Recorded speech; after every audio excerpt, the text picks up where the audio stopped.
Julian Nagelsmann is stupid. TFC versus the Montreal Impact Sunday night. Hockey Canada interim chair Andrea Skinner defends supporting Scott Smith. Serena Williams retires from tennis, and I'm ready for some Patriots football.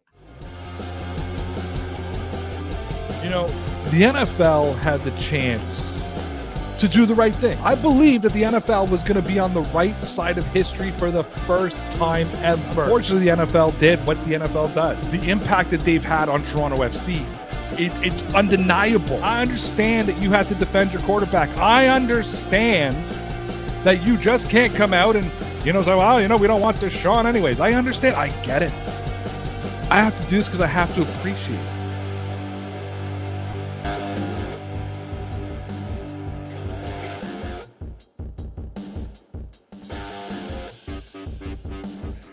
Yes, we're back. What's going on, everybody? This is Ray Rout. Welcome to Ray's Sports Rant, a podcast where I just rant like crazy.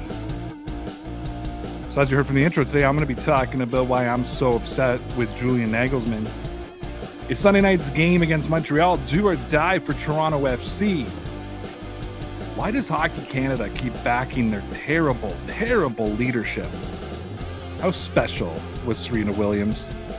And how pumped am I for the NFL season and watching some New England Patriots football? Guys, Ray Sports Rant is brought to you by the Dean Blundell Network at DeanBlundell.com. It's not brought to you by, it's a part of the Dean Blundell Network at DeanBlundell.com. Sitting in the sports director's chair, I am ready to have a good time. And let's get this show started. So listen, I was watching the Bayern Munich game today, and I totally understand that the majority of our listeners, viewers, readers, that you don't watch the Bundesliga, nor do you care about the Bundesliga. Unfortunately for you, Dean gave me the position of director of sports, where I am able to talk about whatever I choose to talk about. So you're just going to have to bear with it from time to time. So I'm watching the Bayern Munich game today. They're playing Union Berlin. It's the first game where Bayern Munich is really being challenged for the first time ever. And I see the starting 11, and Julian Nagelsmann leaves Thomas Muller off the game sheet. And I think a lot of people are expecting that Union Berlin was going to play tight defense. They're going to take away the middle of the field. They were going to need Bayern Munich to be very creative in space and have somebody create the opportunities for them. And he leaves Thomas Muller out. And I don't understand. Now, I get that it's a little bit of load management. Bayern Munich had 3 games in 7 days. They had their Bundesliga game last week where they tied Mönchengladbach 1-1. They just trounced Victoria Cologne on Wednesday as a part of the German Cup. And then they had another league game today. If you want to sit out Thomas Muller, who, by the way, the last time he missed a start for Bayern Munich was February 21st, 2021. So this is how often this guy doesn't play. And it just shows you his durability, and it shows you his stamina and what he's able to do. Just had to get a little bit brighter in here. And to me, I just sit here and wonder, is Julian Nagelsmann that stupid? If you were going to load manage, if you were going to give somebody else an opportunity to play, why would you not do it on Saturday or on Wednesday when they're playing Victoria Cologne? Why are you doing it Saturday when everybody on the planet knows Bayern is being challenged for their first time? Everybody knew. Everybody knew that the Union Berlin game was going to be their first difficult game. And listen, I haven't liked the Julian Nagelsmann signing since the beginning, so maybe this is just me being bitter. I get it. But come on. You've got one of the best playmakers on your team, and you elect not to play him. And by the time he comes on in the 61st minute, Bayern Munich was gassed. They had 74% possession, out shooting Union Berlin 15-3 at that point. They still tie 1-1. And I don't like what ifs, but I truly believe if Thomas Muller starts this game, Bayern Munich are winning. This isn't another 1-1 tie. Toronto FC's game on Sunday night against the Montreal Impact is an absolute must win. It's do or die. I understand mathematically that's not going to knock them out, but I don't think that matters at this point. There's 5 games remaining. 5th place is now out of the equation. Just last week, we were discussing the possibility of 5th place. That's gone. And I really think because there's so many teams ahead of TFC that they have to pick 15 points up their last 5 games of the year. Now, they're only 2 points out of that crucial 7th playoff spot. But again, they've got the New England Revolution in front of them. Of course, Orlando sitting in 7th. I forget the other team ahead of them. But it's absolutely do or die for Toronto FC. And I've said that over and over again. It's it's funny because it's kind of reminding me to the whole thing that's upsetting me about Julian Nagelsmann in the TFC game. Because if TFC were to convert a couple of their draws, eliminate some bad Alex Bono goals against New England Revolution, Toronto FC is defending a playoff spot rather than trying to qualify for one. And anytime Toronto plays Montreal, it's a tough game. The Battle of the 401, I think they call it. It's in Montreal. That crowd's going to be raucous. Shout out to Montreal because they're a great soccer city. So, yeah, I think TFC fans need to go into that game and completely know that it's do or die. A loss or a draw does Toronto no good because they need to win out, and that still doesn't guarantee them a playoff spot. They need the teams ahead of them, at least 3 of them, to lose. You got Inter Miami, who's in 7th place. Toronto plays Inter Miami, I think, in 3 weeks. If they lose tonight, Inter Miami wins. That's 5 points. Like, these games start becoming irrelevant. So, yeah, mathematically, tonight doesn't eliminate or Sunday night doesn't eliminate TFC on a loss, but it basically does. Just because there's so many teams in front of them in the East, winning out doesn't guarantee them a playoff spot. Losing pretty much ends their season. And that leaves me a little bit frustrated because of some of the missed opportunities down the stretch. The Inter Miami game was a missed opportunity. The tie against the Revolution was a missed opportunity. I think that the game that they played last Wednesday against LA was a missed opportunity. I didn't like the free kick that Alex Bono let in. I did my whole thing. I believe Alex Bono is an issue in Toronto. But yeah, they need to come through. So listen, the Hockey Canada interim chair, Andrea Skinner, kind of doubled down on their support for Scott Smith, their president and CEO, who oversaw the just terrible handling of the sex scandal at Hockey Canada. And she doubled down at the semifinals against Sweden and women's tournament and basically said, no, we want to keep them. We want to keep continuity.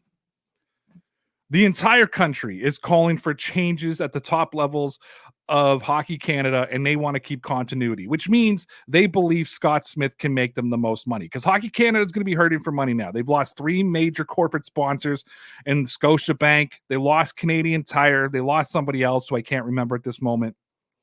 And I think that if you're Hockey Canada, it's almost like they're a pit bull right now. You've had the Prime Minister, Justin Trudeau, saying that the government and Canadians have lost faith in Hockey Canada. Well, I wrote a piece about it. Dean Blundell put it on Twitter. I put it out on Twitter. Let me tell you, the vigorous reaction that I got back, nobody was supporting Hockey Canada. They have completely lost faith in the Hockey Canada leadership. And yet the board of directors and Andrea Skinner continue to support the leadership and president and CEO when Hockey Canada needs it. Why is Hockey Canada so stupid? Why do they keep backing their leadership? What do they know that we don't? Is there a big financial deal that only Scott Smith can pull in? Because for me, that's the only thing and the only reason that they're going along with this charade that he's not a problem. What more can we say about the ridiculousness of the governing body? What more can we say about their example to hockey players everywhere? That basically you can do and say as you please, and we will have your back both financially, morally, and we will try to cover everything up. Overwhelmingly, people have reached out to me since I've started my little crusade against Hockey Canada for the Dean Blundell Network, and have all said to me they are sick of the culture of hockey in this country. And you can defend the young players. You can say it's not the current players' problem or fault. But what happens when we hear about a scandal from the 2022 team, or the 2021 team, or the 2020 team? Obviously, there's an issue. Obviously, it continues to happen years apart. We're talking 2003 and 2018, years apart. There's a culture problem, and it starts with the leadership, and I have no idea why Hockey Canada continues down this route. I think it's ridiculous. You know, when I think of Serena Williams and I think of her ending her career, and her GOAT career, by the way, this is what I think of the most. I think of, we just had the opportunity to watch a transcending, once in a lifetime or once in a generation player compete in a sport that relatively didn't have a huge following and made it popular in the North Americas. And I think a lot like other athletes, Michael Jordan, LeBron James, Tom Brady, people, maybe not Michael Jordan, but LeBron James and Tom Brady for sure. Serena Williams is in that mix. I think Cristiano Ronaldo, in a sense, is in this mix. He has his staunch supporters, but he's got his staunch retractors too, and the Messi fanboys who want to go after him, which, by the way, I'm a big fan of Lionel Messi. I think he's better than Cristiano Ronaldo, but the disrespect that I see on Ronaldo's name kind of falls in this whole category. Now, Serena Williams was never really on the hate train like everybody else, but what I think we saw was Serena leaving the game last night, and I thought about this morning.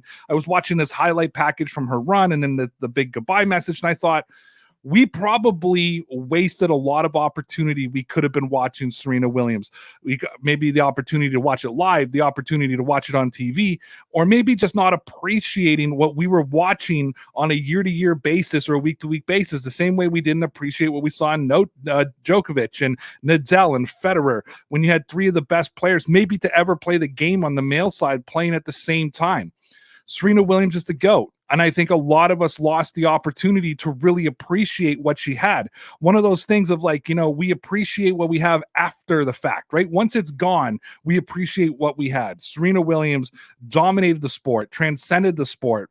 Serena Williams did things that I think a lot of just athletes in general would be jealous of. Won a major while she was pregnant, came back and played through injuries. Serena Williams has been a role model for young athletes everywhere. I keep hearing that she's a role model for women, and she absolutely should be. If you're a female athlete and you're trying to model yourself after somebody, Serena Williams is the type of person with the work ethic and attitude that she brought to the court every time that she played. However, Serena Williams should be a role model for athletes everywhere. She had a GOAT career. Again, transcended the sport. We talk about athletes who transcend the sport. Tom Brady transcended the sport. LeBron James transcended the sport. You know, Bill Russell transcended the sport. Larry Bird, Michael Jordan, Magic Johnson, and Serena Williams. Cristiano Ronaldo, Lionel Messi. All those people are all in the same group for me. They're all people who transcended their game, brought popularity to the sport, and had people continue to play. Good luck continue to watch and support and love. Congratulations on your career. Good luck in your retirement, Serena Williams. The sports community is going to miss you, and I'm disappointed that this is probably this is the first time, at least on this rendition of the podcast of Race Sports Rant, that I've ever addressed Serena Williams. All right, let's talk a little bit of gridiron, a little bit of football. For people who've been following me a long time know that I cut my teeth by starting a podcast called the Dear Pats Nation Podcast, a fan podcast over that team. And I'm going to tell you guys the truth. I really started getting pumped up for football this weekend. I haven't really been focusing on the NFL just because of my other roles and responsibilities within the Dean Blundell network. Basically because I need to focus on other things. I, cover Toronto FC. I cover the Blue Jays, cover the Buffalo Bills a little bit. I'm starting to cover the Raptors, and I'll be doing a little bit of hockey talk. Had to kind of bring, I'm constantly recruiting content creators. So I've been focused on every sport that I never really got to sit down and get pumped up for the NFL season like I have as a fan before, or really when I was, hosting Dear Pats Nation. That's when I was in my glory. The week before the season started, I would be running circles. Labor Day weekend was for me just to wear out the floor. So I'm pumped up, and I'm pumped up to watch my New England Patriots, which I'm a fan of, by the way. For the people out there calling me a fake Patriots fan, my office is decked out in Patriots gear because I'm a Pats fan. This would be the perfect time to jump, right? I sat through that COVID season with Cam Newton as a part of Dear Pats Nation. Don't tell me I'm not a Patriots fan. I just happen to have to cover the Buffalo Bills because of what I do right now. I'm excited. We're starting to get there. I can't wait to see some football again. Actually talk about the sport. My biggest focus on football this offseason has been talking about Deshaun Watson and the sex scandals. Then I got to do about Ariza, the punter of the Buffalo Bills. That's sort of been my, focus when it comes to football. We're now less than a week away. Thursday, the Rams and the Bills kick off. I'm going to be interviewing Mario this week to get his take on how the Buffalo Bills are going to do this season. I'm totally pumped up for the NFL season, but I'm pumped up to see what my New England Patriots can do. I want Bill Belichick to win a Super Bowl so badly, not so he can stick it to Tom Brady. I'm all over the split. I love Brady. I love Belichick. I love them both the same. If Belichick and the Patriots don't win a Super Bowl this year, I hope that Brady does it and goes out with 8 and actually retires a champion like he deserves. But I want him to win one. I want Belichick to win one so badly so we can stop this whole, Belichick is nothing without Brady, because a part of me believes that it was that stupidity that made me so bitter towards Tom Brady. I'm just done with it. I'm just ready to, come on, bring on the NFL season, bring on my New England Patriots. Let's go, boys. Let's go. All right, and that music means that my show is done for the day. This was Ray's Sports Rant as a part of the Dean Blundell Network over at DeanBlundell.com. Tune in daily for my Ray's Sports Rant, where we cover too many topics too quickly. This ain't no headline news. This ain't no expert. This is just a fan, a sports junkie who spends too much of his time and day reading and watching sports, talking to you. Hope you all enjoyed it. Make sure you guys, if you're watching on YouTube, hit that like button. Make sure that you hit subscribe. If you're watching on Twitter, give me a follow at DPN_Ray. Give the at DBlundellNet Twitter account a follow as well. If you're listening to the podcast, appreciate the download. Make sure you give it the 5 stars. Make sure you keep yourself notified for every time an episode goes live. That's it for me. I hope that you all have a great day. And never forget, you're all legit, kid.